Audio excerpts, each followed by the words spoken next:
Elle est pas trop belle, faut me déconner. C'est quand même plus que de gueule qu'une félonique en infraction, non? Non, je dis ça comme ça, je dis rien. Mais honnêtement, ce qui est génial avec ce châssis court, c'est que c'est vrai que les roues FG sont un peu petites par rapport à les Anthrax, surtout les Anthrax longs 535 ou même les 510. Les roues font un peu petites. Là, franchement, ça fait juste génial, une bonne proportion. Ça fait un joli petit bolide pour un poids fini RTR comme ça de 8,5 kg. Donc 8S, ça suffit amplement pour cette construction là en tout cas. Donc voilà, bon vous avez déjà vu la carreau, maintenant avec les roues c'est déjà un peu plus sympa je trouve. On a tout monté, tout percé. Voilà, et maintenant on va montrer ce qu'il y a en dessous parce que vous avez déjà vu. Vous avez déjà vu ce qui se passait avec la carreau, donc moi non plus. Il passait 14 ans, même si j'adore. Et merci pour vos retours encore. Parce que déco c'est toujours un peu. Même s'il y en a qui aiment pas les bandes jaunes, moi j'aime bien. Voilà. D'accord? C'est à moi que ça doit plaire. Nanana. Hop. Allez, au revoir ma belle.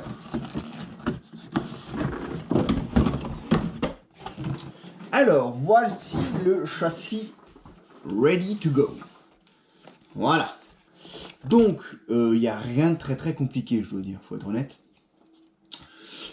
Qu'est-ce que je peux vous dire? Donc, du coup, j'ai modifié le support arrière pour parce qu'il arrivait dans l'aileron. Alors, c'est compliqué pour mettre les clips dans l'aileron.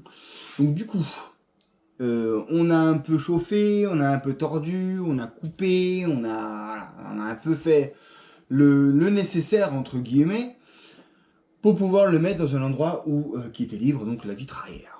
Ensuite, tac, tac. L'organisation est assez simple entre guillemets. On a le support extrêmement coulissant de Mr. Manille. Avec un rapport que j'ai choisi ici avec le moteur, donc Rocket 5593 880 kV, pour commencer, débuter, avec un rapport en 1744 avec une couronne FG renforcée.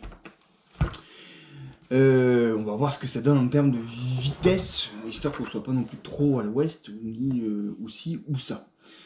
Ensuite, on a tout simplement fait 4 trous supplémentaires pour visser le Max 6. Pour 8 kg, le Max 6, il chauffe pas dans le X-Max, donc je pense que là, globalement, ça va aller aussi. Je pense que ça va globalement bien se passer.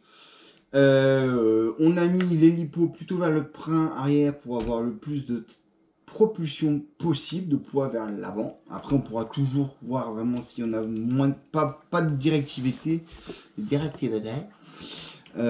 pourra changer. Voilà, ça c'est pas un souci, on pourra un peu l'avancer. Donc à la direction, j'ai mis un Servo GX 74 kg HV, donc tout ça tourne sous 7 volts 4 avec au gaz, donc au frein branché sur un Y de la branche des gaz, un GX 50, non pas un GX, un DS 5160 60 kg sous 7 volts 4 également. Donc voilà, les petits freins, le petit frein à disque. Donc c'est tout simplement quoi? C'est une gaine qui vient. Attends, je vais te montrer un peu parce que c'est pas des choses qu'on voit souvent sur la chaîne de Manille. Et c'est vrai que c'est un peu des modèles qui sont un peu out of date, donc ça intéresse plus grand monde, mais c'est toujours aussi efficace. En tout cas, c'était les freins de ma génération.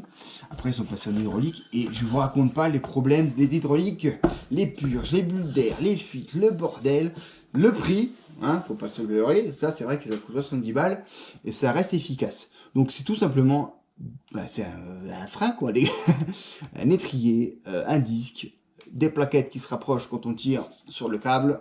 Et qui freine. Waouh, truc de ouf. Donc, c'est couplé sur les gaz freins. Donc, ça veut dire quoi? Ça veut dire que... Attends, je vais te montrer. Je vais te montrer. Hop.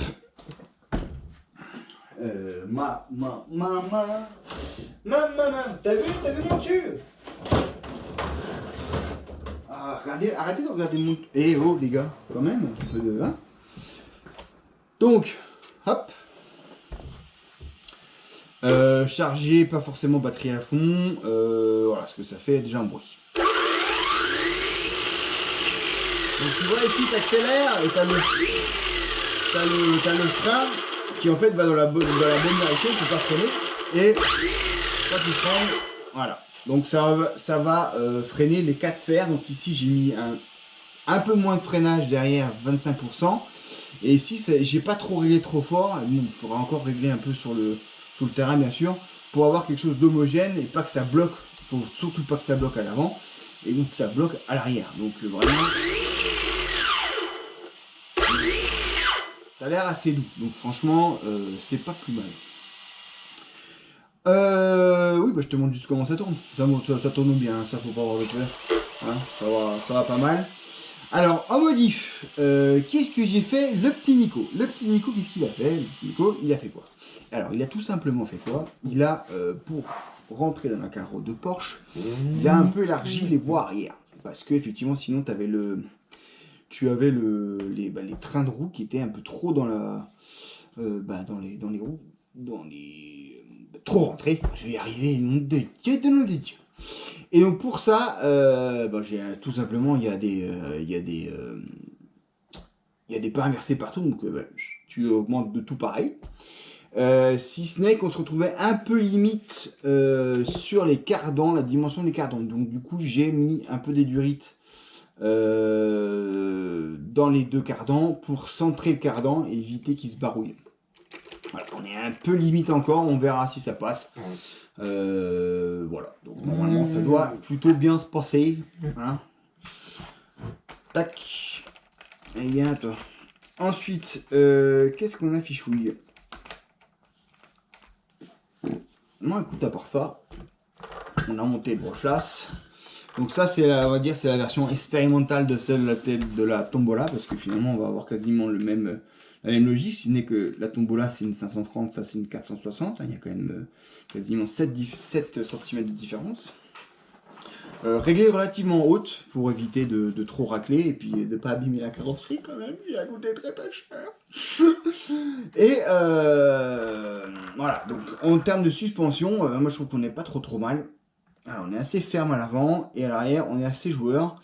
Ce qui fait que je pense qu'on est pas mal. Tu vois, l'arrière permet vraiment de prendre des petits chocs. En plus, on a même des amortisseurs tonneaux, donc qui permettent en fait d'être plus dur, je crois, quand on écrase.